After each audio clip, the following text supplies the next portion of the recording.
Hi lovely people! This week I am doing another book chat. Doobie doobie doobie doobie doobie doobie doobie doobie doobie doo. Doobie doobie doobie doobie doobie doobie doobie doobie Sophie Vlogs. Book chat is a regular but not monthly roundup of what I've been reading recently, and I'm just going to dive in and tell you about some things.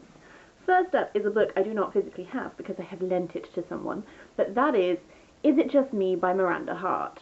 Is It Just Me, I thought was going to be an autobiography of Miranda's life, but actually is more of just like a humorous musing on life type thing.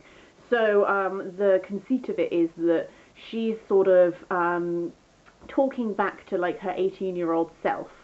18 or 16, can't remember, might be 16 actually.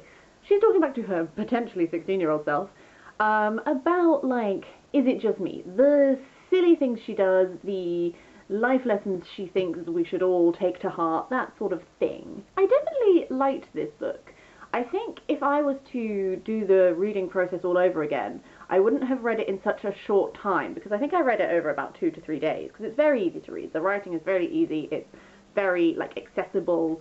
I think after having done it in a short period of time, some of the ways in which Miranda speaks, which when it is her speaking on like a TV show is entertaining, when you were reading it, I found at the edges I was a little bit, I don't know, like it sort of started to wear thin a little bit after a while. I don't know, maybe my humor's just changed, I don't know.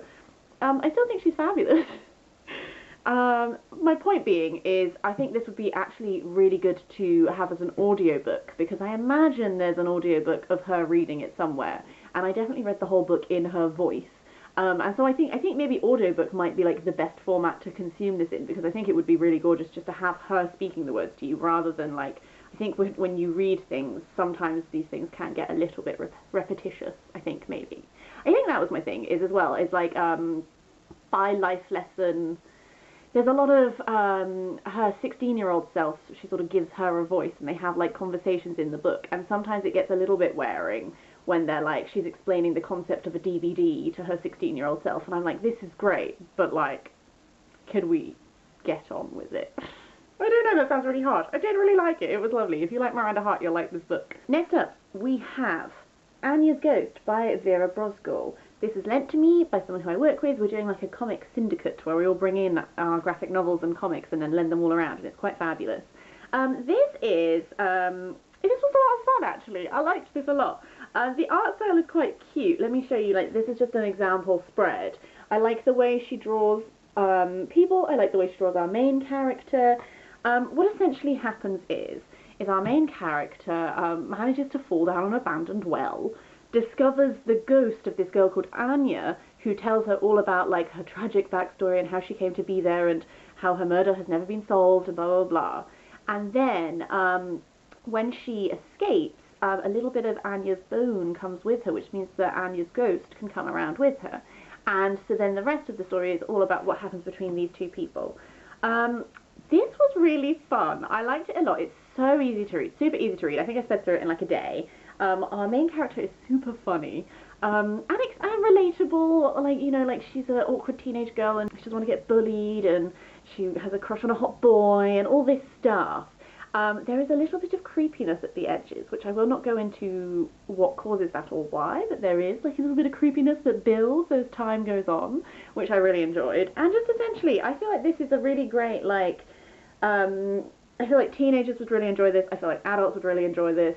And I thought it was very accessible and a lot of fun. After that is a reread, and that is Little Women and Good Wives by Louisa Alcott. Little Women, the whole like Little Women like series, like books 1 to 4 or 1 to 3, depending how you classify Good Wives, is a very like nostalgic childhood thing for me. This edition is my grandmother's, which she was given part of SS Prize, February 1951, and I've got my grandmother's editions up there, and I've also got my mum's editions, so I have like 2 sets of these, but they're too precious. I will never give them away, they're lovely, I love them. So this is something I've been meaning to reread for ages, because I've probably in later years I've watched the film much more than I've read the books, but when I was younger I used to love these books, I used to read them all the time, and in my time, it is November, just to give you a glimpse behind the curtain of how far ahead I record these. And it's coming, the lead up to Christmas is happening, and I did a Christmas podcast episode where we talked about our Christmas traditions, and one of my Christmas traditions is Little Women, because if you take Good Wives out of the occasion, I know they're often bound together, but Little Women starts with Christmas and ends with Christmas. So in my head, it's always been associated with Christmas for that reason. And this was really interesting to reread, because I don't think I've reread this series since I turned like 18, which was quite a while ago now. Shit.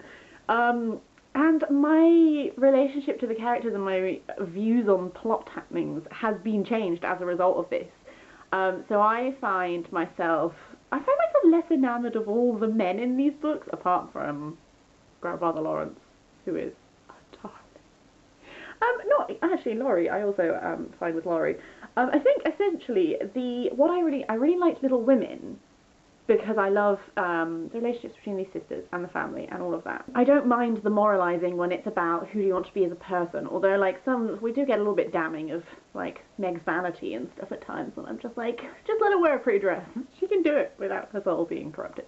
My point is, I feel like when this transitioned into Good Wives, I less enjoyed the like moral passages, because it was all about like being a good wife, whereas I think my headcanon has always been that Jo would maybe run off with a lady and then go and like write her fantastic stories, because you can write fun stories without it being like soul depriving and morally wrong. I don't know.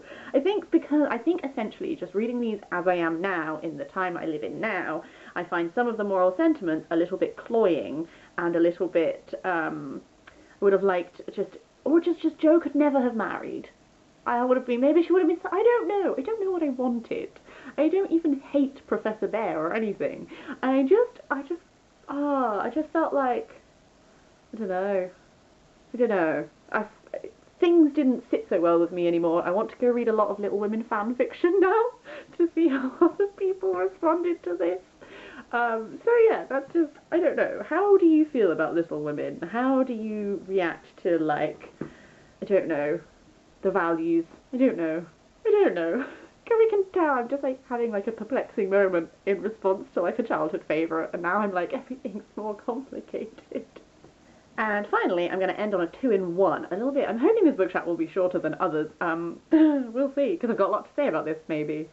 This is Shadow and Claw by Jean Wolfe, which is the first 2 books of Book of the New Sun, which are The Shadow of the Torturer and The Claw of the Concilliator. These books. I knew I was going to like these books because I read The Sorcerer's House by Jean Wolfe as a podcast thing with this Alzabo Soup podcast, who do deep readings of speculative fiction, especially Jean Wolfe.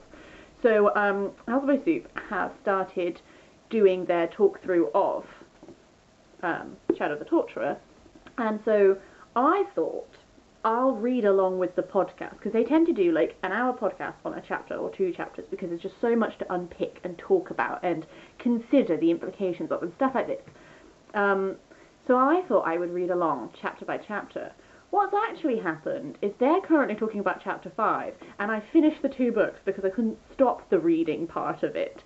And I have this whole thing where, like, as I read this, this is really cool. So our main character, Severian, is he's like an apprentice in the Guild of Torturers.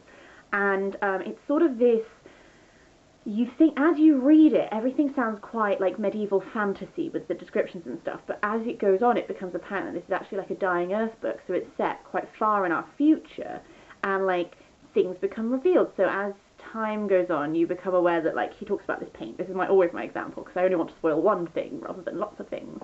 But he talks about this painting of this knight with this gold visor holding this standard, and then you realise that he's talking about a picture of a man on the moon holding the flag. And so there's all this stuff where, like, it's given to you in antiquated ways so that it sort of reads like it's medieval fantasy fiction. But then as time goes on, you're like, oh, actually, like, there are people who have very advanced technology, there is space travel, there is all this stuff. And I am super enjoying it, despite the fact that I know that I am not picking up on everything I'm reading.